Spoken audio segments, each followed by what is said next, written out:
अप्रैल 1912 में एक ऐसा जहाज सिर्फ 160 मिनटों में डूब गया जिसको दुनिया की कोई ताकत डुबो नहीं सकती थी। ये टाइटैनिक था। इसको तैयार करने में हजारों वर्कर्स ने दिन रात काम किया। टाइटैनिक के हादसे में तकरीबन 1500 से ज्यादा लोगों ने अपनी जानें गंवाई। माजी में कई सियाह हजारों डॉलर्स देकर जहाज की पानी भरी कब्रों का दौरा करने गए।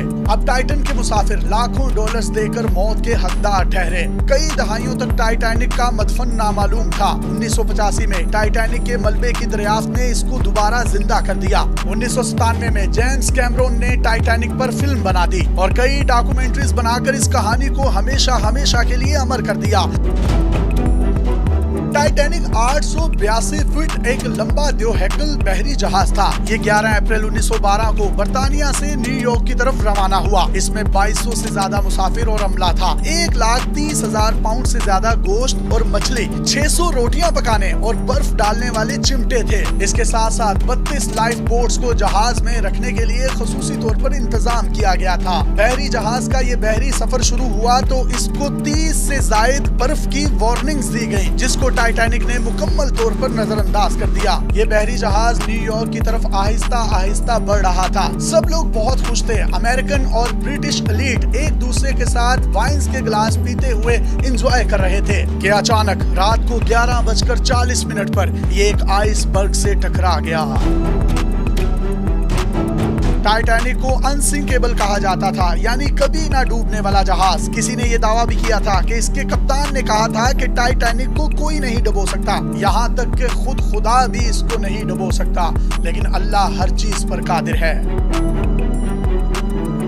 20वीं सदी के आगाज में अटलांटिक ओशन में बहरी सफर इंतहाई मुनाफा बख्श कारोबार था। एलीट क्लास मुसाफिरों और तारकीन वतन की नकलो हमल के लिए बहरी जहाज की लाइनें थी। 2 अहम लाइनें व्हाइट स्टार और क्विनेट लाइन थी। इन दोनों ने मिलकर एक ऐसा जहाज बनाने का मंसूबा तैयार किया जो रफ्तार की बजाय ज्यादा आरामदेह हो, जिसमें लोग आसानी से कंफर्टेबल होकर सफर कर सकें। आखिरकार ये फैसला किया गया कि 3 जहाज बनाए जाएंगे, जिनमें पहला टाइटैनिक, दूसरा ओलंपिक और तीसरा ब्रूटैनिक था। 31 मार्च 1909 को टाइटैनिक की तामीर का काम शुरू हुआ। इस पर ओलंपिक के 3 माह बाद काम शुरू हुआ। दोनों जहाजों को डिजाइन करने वाली एक ही शख्सियत थी और उस शख्सियत का नाम थॉमस एंड्रयूज था। टाइटैनिक जहाज में डेकोरेशन और सजावट के अलावा एक बहुत बड़ा फर्स्ट क्लास डाइनिंग सैलून, 4 लिफ्टें और एक स्विमिंग पूल था। टाइटैनिक की हिफाजत का भी खसूसी तौर पर इंतजाम किया गया था। इसमें 16 कंपार्टमेंट थे, जिसमें खसूसी दरवाजे बनाए गए थे। जहाज के बनाने वालों ने दावा किया कि अगर 40 कंपार्टमेंट्स पानी से भर जाएं तो भी जहाज के ब्रिज को कुछ नहीं होगा। इन्हीं खसूसियात की वजह से टाइटैनिक को अनसिंकेबल यानी कभी ना डूबे जाने वाला जहाज कहा जाता था। 31 मई 1911 तक ये मुकम्मल तौर पर तैयार हो चुका था। इसके बाद इसे समंदर में लॉन्च किया गया। फिर जहाज में मशीनरी ला दी गई और अंदरूनी काम इसका पानी की सतह पर खड़े हुए किया गया। टाइटैनिक दुनिया के सबसे बड़े और सबसे खुशहाल जहाजों में से एक जहाज कंसीडर किया जाता था। इसका वजन तकरीबन 52,000 टन से ज्यादा था। टाइटैनिक जहाज में सफर करने के लिए फर्स्ट क्लास का किराया उस वक्त का 850 पाउंड था। ये किराया कितना था, इसका अंदाजा इस बात से लगाया जा सकता है कि उस वक्त एक बरतानवी फौजी की पूरे साल की तनख्वाह सिर्फ 20 पाउंड थी। इस हिसाब से इसका किराया एक बरतानवी फौजी की 40 साल की तनख्वाहों के बराबर था। जबकि टाइटैनिक के 3rd क्लास का टिकट उस वक्त 7 पाउंड था।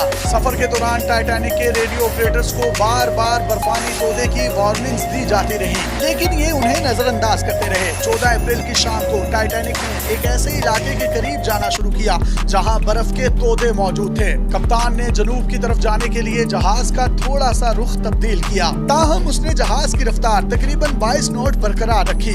रात को 9:40 पर आइसबर्ग की वार्निंग मिली, लेकिन उसे कप्तान तक नहीं पहुंचाया गया। रात को 10:55 पर एक और जहाज ने उसको वार्निंग भेजी कि वो बर्फ की वजह से फंस चुका है। रेडियो ऑपरेटर ने इसकी सर्जनिश की कि तुम बार बार क्यों डिस्टर्ब करते हो। रात को तकरीबन 11:40 पर कनाडा से तकरीबन 400 नॉटिकल मील जनूब में एक आइसबर्ग नजर आया। बुर्ज पर कप्तान को इतला दी गई। फौरी तौर पर जहाज का रुख मोड़ने की कोशिश की गई, लेकिन ये आइसबर्ग के बहुत करीब आ चुका था। जहाज की स्टारबोर्ड साइड आइसबर्ग से टकरा गई।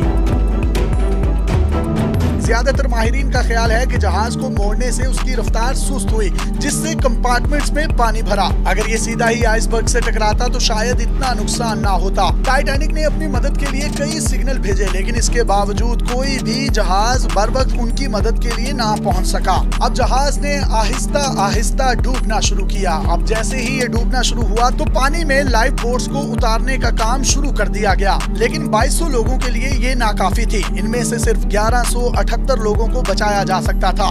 खतरा ये भी था कि गुंजाइश के मुताबिक लाइफ बोट्स में लोगों को बिठाया गया तो ये डूब सकती हैं। इसीलिए गुंजाइश से कम लोगों को बोट्स में भेजा गया। सबसे पहले लॉन्च होने वाली बोट का नंबर 7 था, जिसमें 27 लोगों को भेजा गया। हालांकि इसमें 65 लोगों को बिठाया जा सकता था। जब टाइटैनिक के मुसाफिर लाइफ बोट्स में दाखिल होने का इंतजार कर रहे थे तो टाइटैनिक के मौसीकार मैदान में आ गए और उन्होंने इसी दौरान मौसीकी बजाना शुरू कर दी। ये वो तमाम म्यूजिशियंस थे जो फर्स्ट क्लास में मौसीकी के आलात बजाया करते थे। कहा जाता है कि ये तमाम म्यूजिशियन आखिरी वक्त तक म्यूजिक बजाते रहे, यहाँ तक कि जहाज के साथ ही डूब गए। तकरीबन 2 बजे टाइटैनिक का स्टंट, जिसे इसका बैक एरिया भी कहा जाता है, पानी के ऊपर वाज़े तौर पर दिखाई दे रहे थे। तकरीबन 2:18 पर टाइटैनिक की रोशनियां बुझ गईं। इसके बिजली के तमाम तर आलात खराब हो गए। इसके बाद कुमान पानी के अंदर जाने के साथ साथ 2 हिस्सों में दरमियान से टूट गई। टाइटैनिक का पिछला हिस्सा स्टंट अमूदी हो गया और आखिरकार डूब गया। जो मुसाफिर लाइफ बोट्स में जा चुके थे वो बच गए, बाकी लोग बर्फीले पानी में गिर गए। जब तक लाइफ बोट्स वापस आईं तब तक ये लोग सर्दी से या डूबने से मर चुके थे। मजमूई तौर पर 1500 से ज्यादा लोगों ने इस हादसे में अपनी जानें गंवाई। इस क्लास में सबसे ज्यादा जानी नुकसान 3rd क्लास मुसाफिरों के लाउंज में हुआ। उन्हें बहुत देर से हादसे की तला मिली। 3rd क्लास लाउंज में 710 मुसाफिर सवार थे, जिनमें से सिर्फ 174 ही बच पाए। टाइटैनिक के जहाज में बहुत से नामवर लोग भी शामिल थे, जिनमें अमेरिकन बिजनेसमैन बेंजामिन गुगनहाइम, बरतानवी सहाफी विलियम थॉमस और मैसी के डिपार्टमेंटल स्टोर के शरीक मालिक स्ट्रॉस और उनकी अहलिया आइडिया शामिल थीं। ये हाल ही में डूबने वाली टाइटन आबदोज बनाने वाली कंपनी ओशन गेट के मालिक की बीवी के ग्रैंड पेरेंट्स थे। यानी ओशन गेट के मालिक मिस्टर रुश के ये परदादा और परदादी थे अपनी बीवी की तरफ से। जब टाइटैनिक डूबने लगा तो इन दोनों मियाँ बीवी को बोट्स में बैठने की पेशकश की गई, लेकिन इन दोनों अजीम मियाँ बीवी ने लाइफ बोट्स में बैठने से इनकार कर दिया और जहाज में ही ठहरे रहे, क्योंकि जहाज में भी खवातीन और बच्चे अपनी जानें बचाने के लिए मौजूद थे।